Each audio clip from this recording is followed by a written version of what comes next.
Yeah, well, welcome everyone. Um, Welcome to the summer staking community call. I'm really glad to see you guys here. Today's session is gonna be a bit of a milestone for Lazy Summer DAO because staking V2, our new governance lock system and staking has officially gone live. That's right. So this is a community-led moment. It's not the team announcing something. It's really the DAO stepping into the next phase of governance maturity, economic alignment, and a preparation for summer transferability.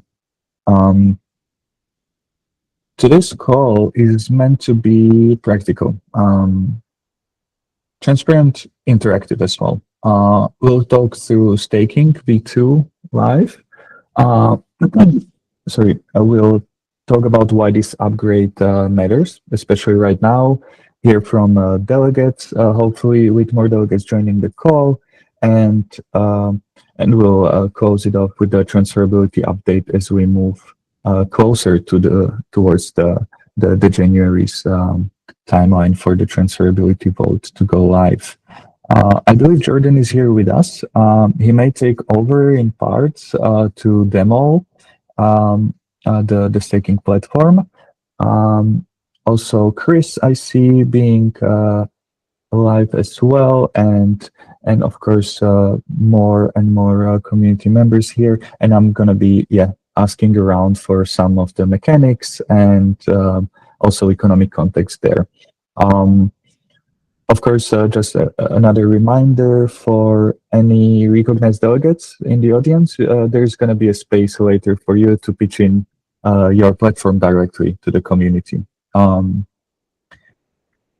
right, so maybe I will just kickstart just by really high-level description of what the staking V2 is about, and then I will give it to Jordan to actually walk us through, and so we can all look at it and observe sort of how it happens live. So I guess what we can say now is that we finally have lock buckets with multipliers. We have the SUMR and USDC dual rewards. There is no more voting decay in the governance V2. There are early exit penalties for the lockers with the glide path. All the stakers can have multiple lock positions, and delegates are receiving the voting power from those staked SUMR tokens. As you may know, the UI is live now at the sumr.fi/earn/staking. So maybe to describe briefly the lock buckets and the multipliers, the first thing you will see are the lock buckets, each with a different duration and multiplier. Longer lock means higher multiplier, therefore higher share of SUMR and USDC rewards. One important detail here is the capacity. Buckets can fill up. Once a bucket is full, you'll need to split your amount or choose a different duration. That makes early adopters more rewarded and prevents last-minute vote dynamics. I guess next up is the dual rewards, is the SUMR and USDC. This is the biggest upgrade from governance V1 or staking V1, where lockers now receive SUMR emission and the USDC revenue share. Coming as LV USDC vote tokens. This means SUMR is now directly tied to protocol performance. The early withdrawal penalties, you can exit early. So even though you locked, let's say, for 3 years, you can exit early, but with a penalty, and that penalty is shrinking over time. This basically prevents hit and run incentives while at the same time not trapping people in those lock states. I would consider this being like a healthy, middle ground that rewards the conviction and then still maintains the user autonomy to withdraw at any moment. Users can also create multiple lock positions. So you can basically tailor your strategy in any way you want. Longer lock for governance, medium lock for rewards, small flexible positions for optionality. It's really up to each and every individual user. And this is something a lot of delegates have been asking for since last cycle. After creating your position, everyone must redelegate to their chosen delegate. This is important for recognized delegates today, because this is your opportunity to introduce yourself and attract aligned SUMR holders later on. If Jordan is live here, maybe would you like to run us through the live example of what I just described? Maybe lock a small amount, show the capacity check, and walk through the delegation process. I see Brian raising his hand. Go ahead. Hi, hey Jensei. Hello. I just wanted to ask about the dual governance we have going on right now. There's, I think, like 3 proposals on V1, while some of us have already migrated to V2. I'm just curious when, like, proposals will migrate to the newer tally. Yeah, this is a very good question. So basically, in this period, this is actually why there was also a proposal to allow a foundation to have a role, so we don't end up locking ourselves out. So it's safe. Right now, there is a governance V1 and governance V2 as well. I believe Chris shared this in the general chat, but basically, what the way it works is that there needs to be at least like 25 unique addresses being delegates on V2, and also contributing with at least 50 million SUMR voting power. Right now, it seems like we surpassed the 25 unique addresses, but we are still around 40 million voting power. So once the 50 million is hit, then the governance V2 will be given the relevant roles to execute votes and so on. So right now, the latest proposals are still active under the V1, and that's where the SUMR token is being used for the voting power, whereas in the governance V2 is the staked SUMR. So in short, maybe like an approximate timeline, I would expect this sort of quorum, this 50 million voting power being met fairly soon. So maybe around next week, we'll go full on with the governance V2. I hope that I hope that answers your questions here. Just to clarify that process a ton bit more, Jency, as well. Like we will, like the foundation, once we get to that 50 million mark, as you said, the foundation will authorize governance V2 roles and so on. Or they should do based on the forum posts and so on, and what they agreed and what they've done so far. And what will the first step will have to be to put like a test proposal through V2 to ensure that executes correctly. And once that test proposal is done, then we can then V1 can then be removed. Governance V1 can be removed by the foundation as well. It can only be removed provided there is no pending contracts, no pending proposals in there as well. So V1 cannot be removed until I think probably Tuesday next week, when all the L2 proposals will have been executed. But we can also authorize V2 at that point as well. Before then, so we have V2, V1, and the foundation all there to be able to cancel or stop any vote proposals and so on as well. But yeah, so we'll look to the foundation to enable V2 ASAP once we go across that 50 million threshold. We'll put a test proposal up to verify everything works as expected, and then remove V1 provided there's no proposals in flight from there.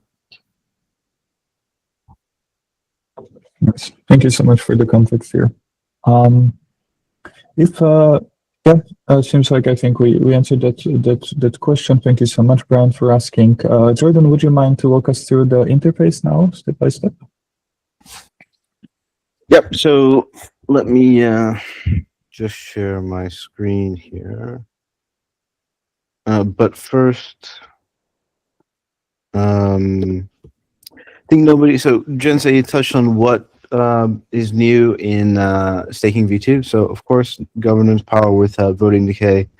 Of course, you can access more SUMR rewards, and you can get USDC rewards from protocol revenue, which effectively makes the SUMR token not just a governance token. Well, of course, it is a governance token, but it also makes it a productive asset, which is something that the ecosystem is sorely lacking in.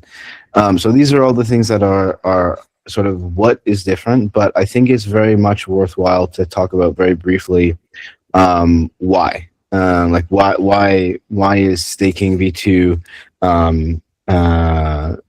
useful? But even more importantly, why is SUMR a great sort of governance token, and why this even matters in the first place? So, one, as you know, as all of you know, a lot of the value of the SUMR token is well, I don't want to say value in a monetary sense, but a lot of the benefit of the SUMR token is to be able to curate the best of DeFi. You know, a lot of what yourselves are doing, even a lot of the comments I've been seeing in the forum recently around diligence with respect to new yield sources, all of these different things, like that is really a huge benefit of being able to not just talk about that, but also being able to act on that in a very functional and defined way in terms of on-chain decision making.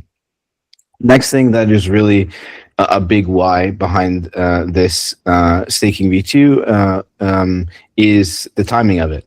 I mean, January 21st is the stated date for the Transferability Generation Event, or TGE, as we like to call it, and everybody else likes to call it. And what better way could you even ask for than a way to signal to the market, a signal to everybody else, your conviction in the Lazy SUMR protocol, your conviction in the SUMR token, than by staking it in V2. And of course, you're compensated for doing this in the sort of the what I mentioned before, in this sort of very productive way, in that you're not just compensated in SUMR tokens in this hyper reflexive type of way that we see in with a lot of other governance tokens, which is great in the up times but can be less great in the down times. You're also compensated in a portion of protocol revenue, so you're really being able to participate, making it back full circle in the decisions that are being made on chain by the community members, by the token holders.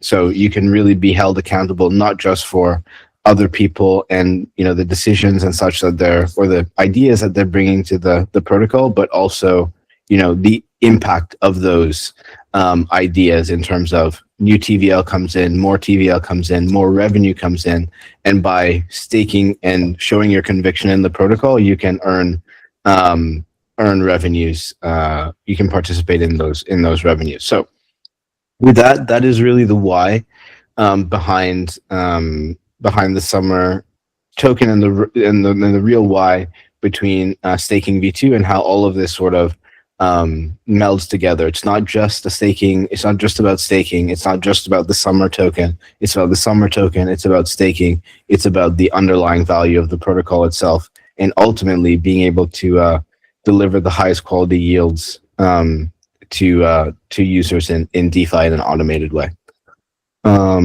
So yeah, let's get into it. So with all that, that's very nice words and such. But let's get into brass tacks in terms of how does this actually manifest in the UI and how you can actually do it yourself. So first thing you're going to want to do is navigate to the SUMR staking V2 tab, which you can do really easily. As you can see for myself here, it loads really quickly. Looks like I don't have any SUMR available in my wallet, but I might have some that's available to claim. But that's a little weird. I know for myself that I have definitely staked some SUMR before, so maybe I'm feeling a little strange about that. So you can also see and double check this in your portfolio by going to your portfolio and and checking there. So I know that I have a bunch of Summer here already staked in the staking V1, basically staking V1, and I'll need to remove that in order to stake in V2, which makes a lot of sense, obviously. So yeah, that's the first thing you'll want to do, is to go ahead and remove any Summer from staking V1. And I don't think you can see the transaction, but it has happened successfully, I believe. Let's just double check. This is live, so yep. Just give it a second. Great. So of course that works, and now I can clearly see that I have just over 15,000 Summer available to stake. And what's in it for me, you know, all of this stuff that we've talked about before, around notion of productive asset, notion of real USDC yield, and I can see that I have the ability to do both, or to earn both rewards here, and that's really nice. Now, one thing that would certainly give me pause if I wasn't intimately knowledgeable of the Lazy Summer protocol and everything going on would be to understand who else is doing this, and how, you know, how have they done this. And I can clearly see here that, you know, just over 39 million Summer, so a significant amount, a really relatively significant amount, has already been staked. So, and we'll get into how long it's been staked, but I can also see that it's been staked for, you know, a non-trivial amount of time over the average. So that's great. So yeah, I'll just go ahead and stake. And what I want to do is, first, I might be a little bit overwhelmed. It's like, what do I do here? But ultimately, I know that I want to earn these two yield sources. And so for me, my first instinct is to lock as much as possible. And then I need to decide, okay, how much, so this is a, you know, relatively small amount of Summer, but I can clearly see how much USDC I will earn in a year, and how much Summer I will earn in a year, which is great, very functional. But then I need to decide the big question here, which is how long do I want to lock up my Summer for? How much conviction do I have in the underlying token, in the protocol, and how much am I willing to actually sort of show that conviction in a real way? So I'm going to do something a little bit crazy here, and I'm going to lock for as long as possible, because I'm hyper convicted in the protocol. I know that I don't want to sell the token in anytime soon, and I want to benefit as much as possible from the upside of the protocol, which I think also will translate into the underlying value of the Summer token itself. So, you know, cash yield in terms of USDC, as well as Summer yield as well. And I'm happy with that because I believe in the upside of the protocol, and therefore the upside of the token. Now, one thing to note around the USDC yield is that it is earned in LV tokens, which is somewhat of a derivative of USDC, which are actually the tokens representative of the underlying Lazy Summer vaults. So you're actually earning yield from the yield that you're earning, if that makes sense. So it's like kind of like yield on yield, which is a bit crazy, but it is in fact true, and it's straight to your wallet. So that's great. Now, last thing I want to talk about here is the staking availability. So basically, for me right now, everything is more or less available except for less than 3 months. That means people who want to, if I want to stake for less than 3 months, there's only a limited availability within that bucket. So if I were to click here, it would just give me the exact amount, which is a very small amount of Summer available for me to stake in that bucket. So really for me, it's not available. But we can imagine that in a case where it's a little bit more distributed, you can have more than one stake position. So for example, let's say I wanted to do, one position for, let's say 70 or, 113 days. I want to do another position for 469 days. That would be completely fine. And I can do a bunch of different staking positions and kind of ladder them, so to speak, based on my convictions, but also based on my liquidity needs. So in any case, as I said, I'm highly convicted, so I'm going to lock for as long as possible. Last thing I need to just double check is, how much SUMR I'm locking, which I'm very comfortable with. The amount of time, which I've sort of already committed to, and I know that I'm happy to keep it locked up for December 11th, 2028, which seems like a long way away, but that's fine. We'll even have a new president of the United States at that time. So I think at least, or you at least know who it is. So that's crazy. And we know that because I have that amount of conviction, I will get, over 7 times a yield boost multiplier. So I'm not only have more conviction, based on my own soul, let's say, or my own personal beliefs, but I'm actually being compensated in a very quantitative and easily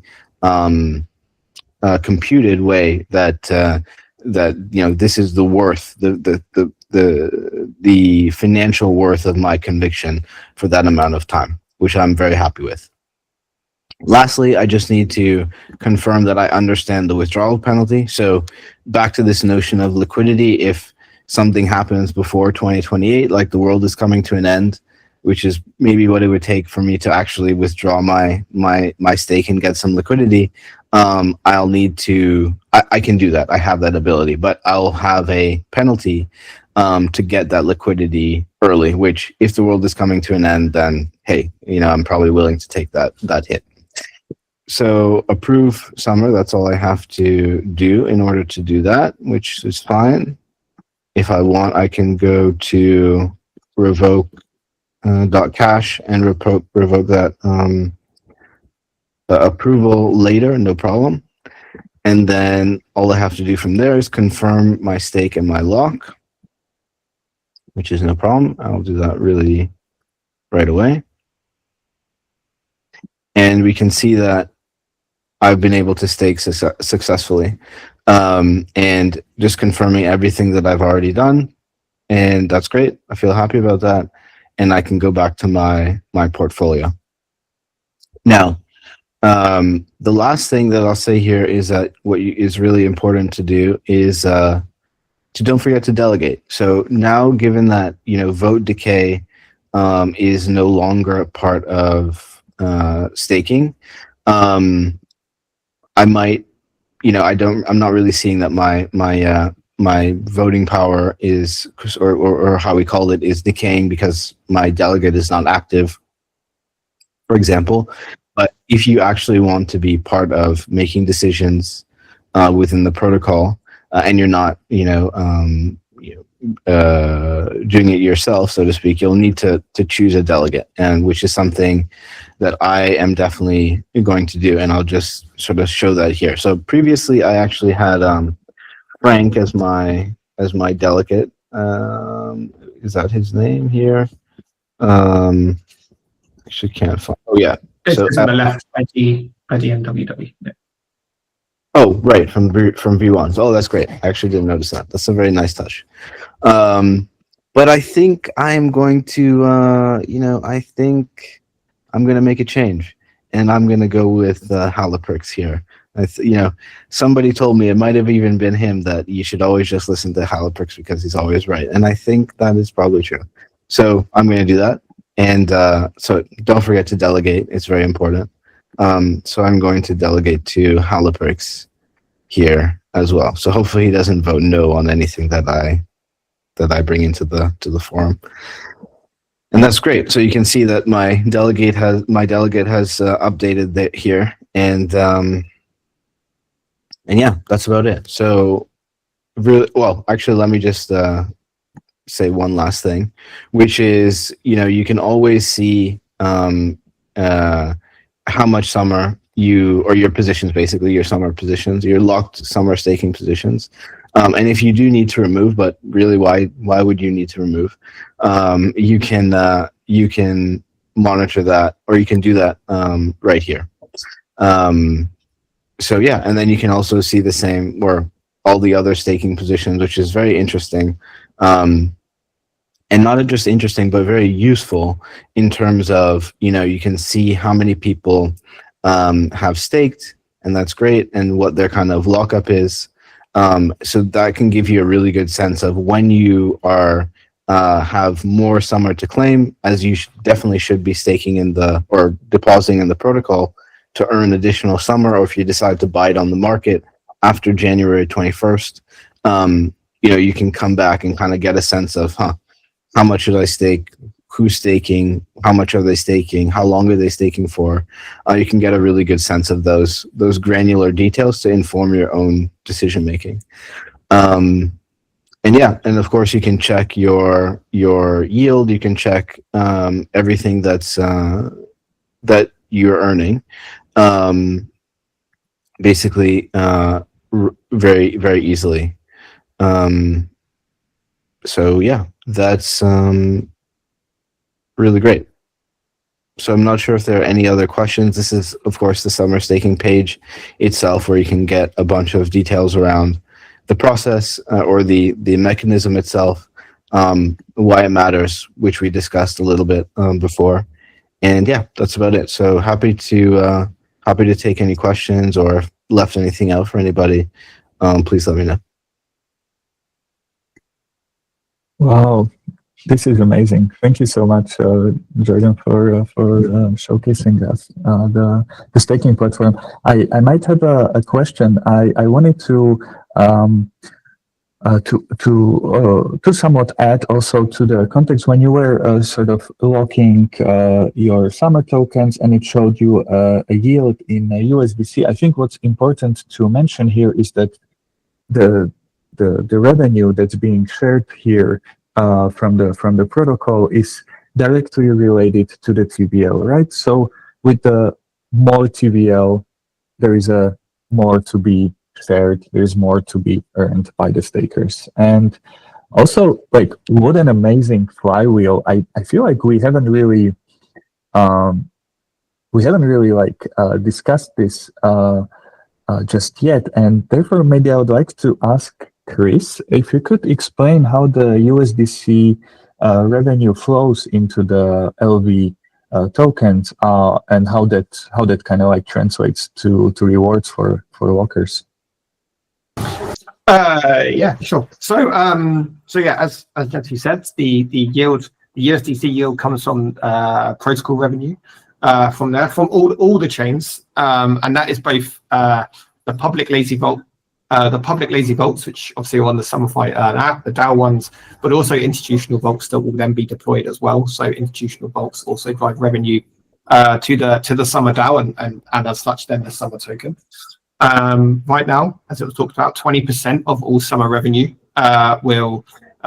is basically paid out to stakers. And how we will do that is at the end, to start with, at the end of the month. So at the start of January, there'll be we'll use Merkle to effectively create and there'll be a governance vote that does this, but we'll bridge the relevant revenue over to the base network, convert it to USDC, and then set up a Merkle campaign, which effectively deposits that USDC into the base USDC vault to convert it to LV tokens. So it's then yielding, it's earning whatever is in the base USDC vault, and that will be the reward that is paid out then to all of the stakers based on their weighted balances. And the weighted balance is effectively how much you boosted it by. So if you did 100 Summer tokens at the 5x boost, you have a 500 weighted balance effectively. So whatever your weighted balance was through the month, so Merkle can do it backwards really, really nicely. So it will take from when it was publicly announced, which was yesterday evening or afternoon time UTC. So up until December the 31st now. So whatever revenue was made in that time paid out to to stakers based on the weighted balance of their staking, kind of on a second by second basis. Basically, when you claim that USDC, it will, like I said, it will already be earning a yield inside the LV token, in the lazy vault, in the LV token. So even if you don't claim it for, let's say, a month, it would have still been earning whatever the USDC vault on base is earning for those 30 days. So it doesn't matter when you claim it. When you claim it, it will be earning. It will have been earning for that entire time. As soon as you claim it, you will receive the LV tokens into your wallet. One slight correction from what Jordan said: it won't be sent directly to your wallet. You will have to claim it through a Merkle. So there will, at the end of this month, then be a claim button to claim your USD staking rewards on the USDC reward box, most likely. But there will be a button to claim the rewards that we claim through Merkle, and it will appear in your wallet as a LV USDC position. And what that will look like is then, if you go to your portfolio, you will then see that USDC in your portfolio, earning dollars, basically, earning additional USDC. So whether you want to withdraw that USDC, you can, or you can just leave it in there, accumulating more money, which is then technically accumulating more revenue to the protocol, which is then paying out to you guys again as Summer token holders. So yeah, that flywheel is real. The more money, the higher the TVL, the higher the revenue. As we start to deploy more institutional vaults, there is a proposal already in the forum, as originally discussed, that the proposal will be to change it from a revenue share to a earnings share, because the way institutional revenue works, it effectively comes through as 100% earnings. There was no expenses to the DAO from institutional revenue, whereas the DAO operates on around about 25 to 28% profit margin right now on the DAO vault. So once that revenue starts to become significant, there'll be probably a forum post that suggests changing the formula to be a share of earnings as opposed to share of revenue. So again, ensuring that the Summer token holders in the community benefit the most from the revenue that the protocol is generating. Thank you so much for this overview. I think maybe just to also add on the Summer side here. So you described how the USDC rewards will be claimed or accrued on monthly basis. On the Summer side, this will remain the same as it was until now, right? So users will be able to claim their Summer rewards via Merkle. Exactly. So they won't claim their Summer rewards via Merkle. Actually, the Summer rewards will be claimable, effectively being streamed, really block by block from the staking contract. So you'll start to see in that Summer available to claim, probably slowly increasing as well. So Summer available to claim will be claimable exactly the same way as it was previously. Some Summer is claimable via Merkle, but some is claimable via the staking contract directly.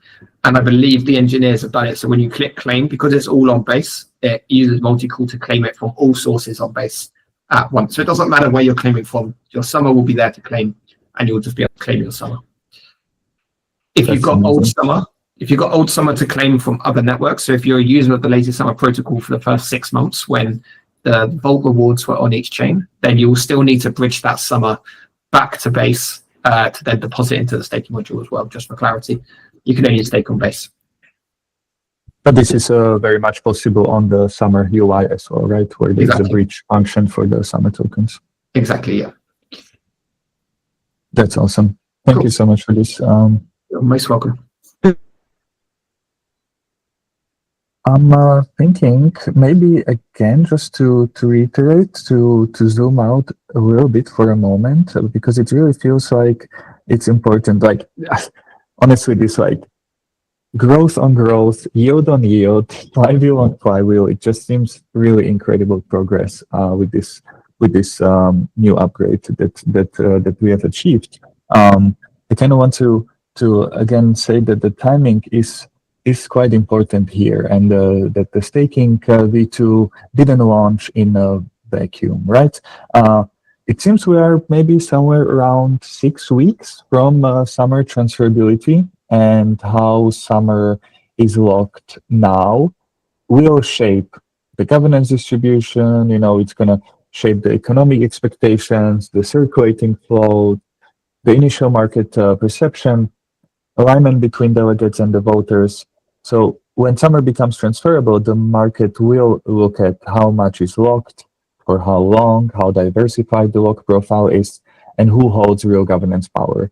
So staking V2 really lets us set those conditions before transferability, rather than sort of watch it defined after the token is liquid.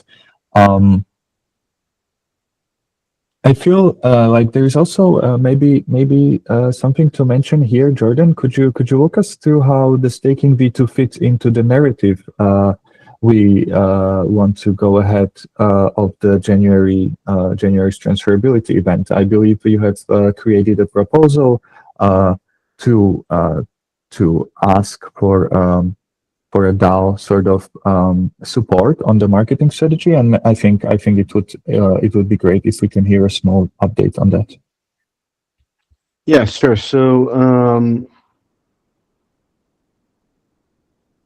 I would say the biggest thing. Well, first, let's take a step back. The with respect to the different media partners and the media push and all of this different stuff, is that we really want to make this about the protocol and the token and the sort of staking as well. So we're not focusing on one thing in particular, so to speak, and making it just about that. We think that the TGE, the token, the transferability generation event is really about a way to amplify all of the different value that the protocol brings. So, of course, that is automated exposure to DeFi's best yields as number one, because this is not a token without underlying value to the product and protocol itself. It's quite the opposite. So that's number one.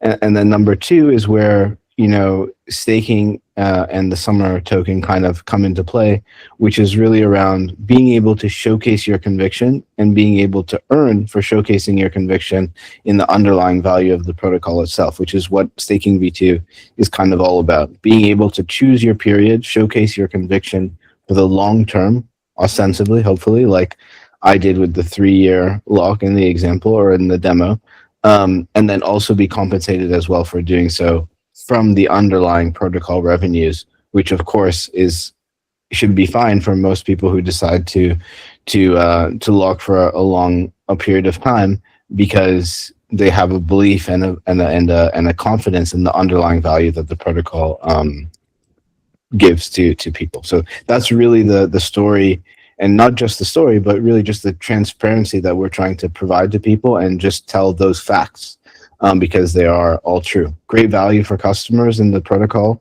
and a great way to be compensated for showcasing your conviction in that underlying value, and that people will discover that underlying value. Nice, that's great. I think this makes of a nice sort of segue into delegate pitches, I think. So for anyone who is not familiar, recognized delegates are community members who have committed to represent the lockers, participating in governance, and contributing to the Lazy Summers protocol long-term direction. If you're a delegate or planning to become one, I think this would be your moment. Please keep pitches maybe to 2 minutes each, so we can hear from as many as possible. But please, if you're ready to do so, then go ahead and raise your hand.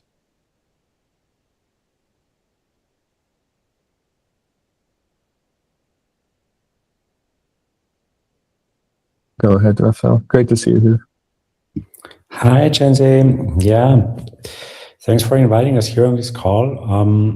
My name is Rafael. I'm head of governance for StableLab. StableLab is a company that specializes in analytics and services around governance. So we do analytics of incentive management for the likes of Uniswap, Sky, former MakerDAO, Polygon, and some others, and then are active either as delegates or as part of working groups or as governance facilitators in Compound, in Reserve Protocol, in Rootstock, in Aave, in OneInch, and a couple of others. We've joined the Lazy Summer DAO pretty early on at its launch and are extremely excited for this opportunity. I think it's one of the best and easiest products out there, and we want to make sure that it succeeds in the market and grows, and that this growth also accrues to Summer token holders. And as delegates, we pledge to work to that in that regard and in the service of the wider community and of our delegators.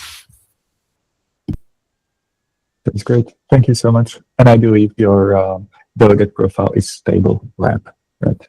Exactly. That's a really good point. Our delegate profile is stablelab.eth, just the same name as our company. And my forum handle is RSPA_stablelab. Thank you so much. Who's next? I saw a couple hands up before. Go ahead, Tech SQRT. Hi everyone, I'm Tech Square Root. My handle may look complicated, but in reality, I'm pretty straightforward human being. Well, I have a computer science and math background and tech experience over a decade across a range of IT companies, like from crazy AI startups to like more mature companies, corporates like Google, for example. And I've also been a crypto user for a decade, but more as a speculative user rather than a builder, to be honest. So for the past 2 years, I've been working as a lead data engineer at SUMRFi. I maintain dashboards and analytics around Lazy Summer protocol. So I'm up to date with data like protocol usage, user behavior, and user segmentation, and I'm happy to contribute to community, like helping community pull or structure any data needed to support better decision making. So regarding DAO proposals, I know they sometimes they are demanding, but I'm confident that with a proper effort, which I pledge to take, I can make solid decisions, and I can use tools to break down problems, to understand trade-offs and risk using AI. That's like nowadays technology is awesome. So, well, my voting policy is pretty straightforward and transparent. I won't hesitate to vote abstain if I'm in doubt or I don't fully understand the proposal. So, or I can also vote yes with a comment, like, for example, sometimes it's hard to assess the risk of the ARC. So if I'm not confident, I will just write yes, relying on, and with a comment that I rely on Block Analytica risk assessment because they are risk curators, so I can delegate this responsibility to assess the risk to them. Well, so I will also maintain a public forum feed with my vote rationales to ensure transparency, and possibly we'll update this also on Twitter, but yeah, it's brand new account, so it's not very... Okay, thank you for your time. I'm excited for this role. Yeah, I pledge to spend time. I allocate already the time for, especially for DAO, like on a weekly basis. And if this approach resonates with you, I'd appreciate your delegation. Thank you. Thank you so much. Yeah, I shared in the chat for anybody that would like to explore Lazy Summer DAO governance dashboards that have been created by the Tech Squared, which is awesome. Looking forward actually to the staking V2 dashboards as well. All right, is there anybody else that would like to chip in?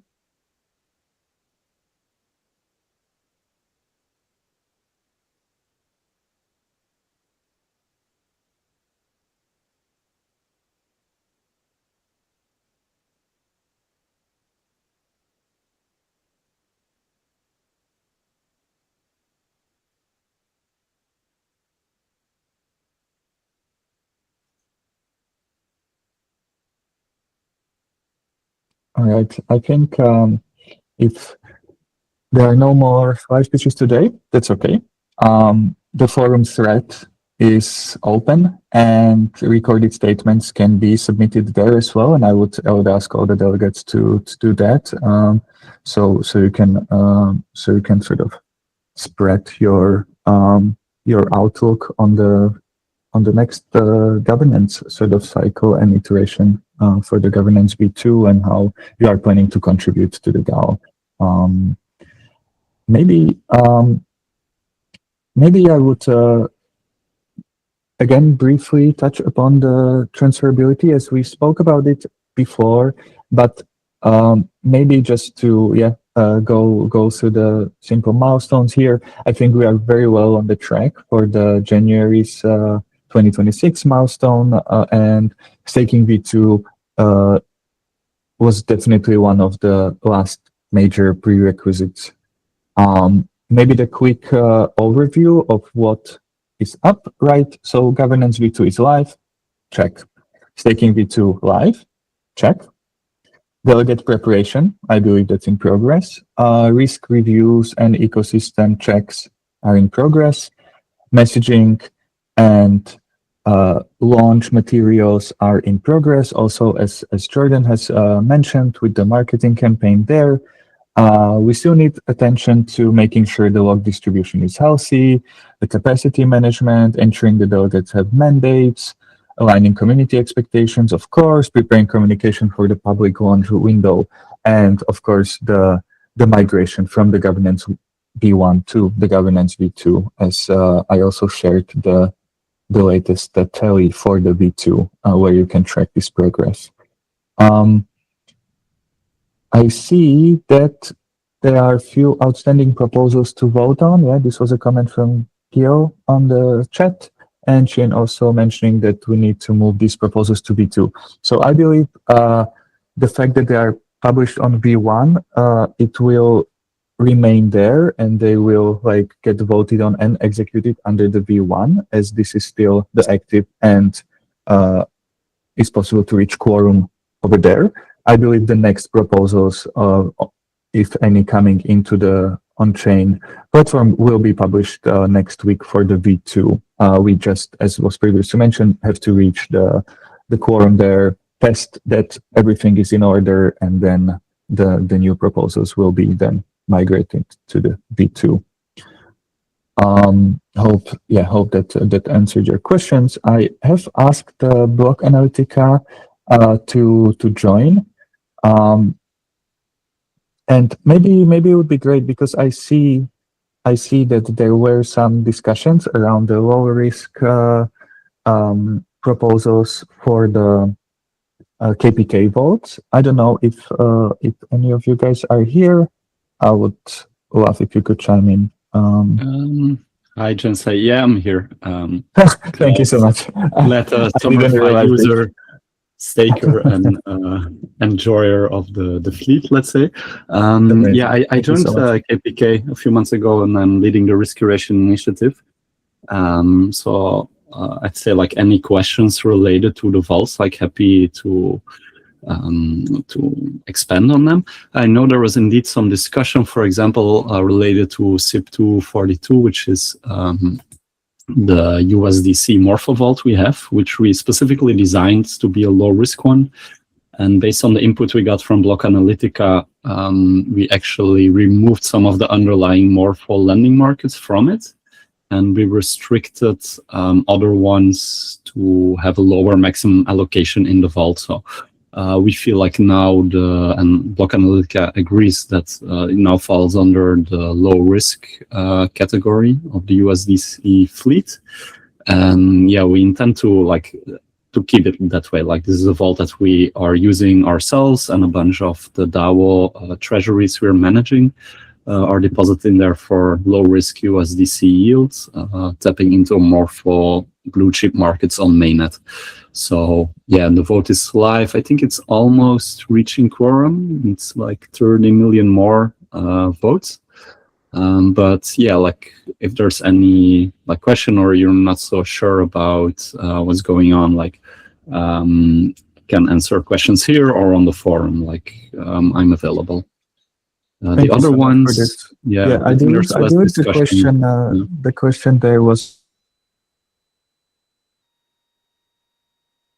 Oh, I think somebody left the meeting. Oops, I think dropped out. Yeah.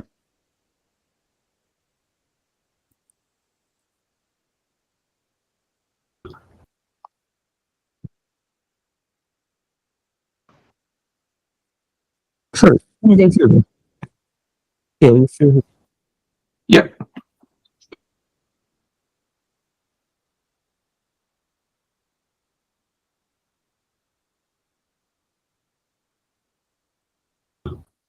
We can't hear you now, though, Jency.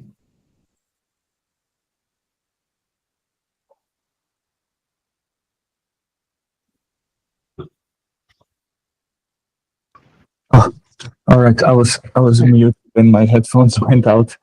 Sorry, guys. Okay, yeah. Sorry, Gail, to jump into. I just wanted to sort of ask you to maybe just mention about the EAT Plus, where I believe KPK has chimed in, and they said that they will remove it from the Yes. strategy, and then it wasn't. One of the community members was not sure if that actually occurred. That's why they refrained from voting. Yes, that has taken place. We actually already were doing that before the comment came in because we saw the liquidity worsening. So we removed it to be on the super safe side. Like we're constantly monitoring these markets. We'll also have a Dune dashboard visible publicly next week. We just need to like update our Dune subscription before we can publish it. That's like ongoing. And then you'll be able to see a lot more detail about the markets, how they work. We have a lot of automation there to remove like risky positions before they become risky, and to just optimize the allocation. So I'm like actually very let's say bullish on these faults, on the risk reward that they offer.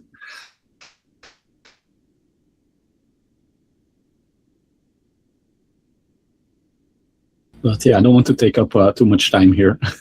No, thank you so much. Thank you so much for jumping. I think this is great to appreciate it. I love seeing Volcanomica always come into the calls. Do anybody in the audience have any questions? Otherwise, we could slowly close the community call now.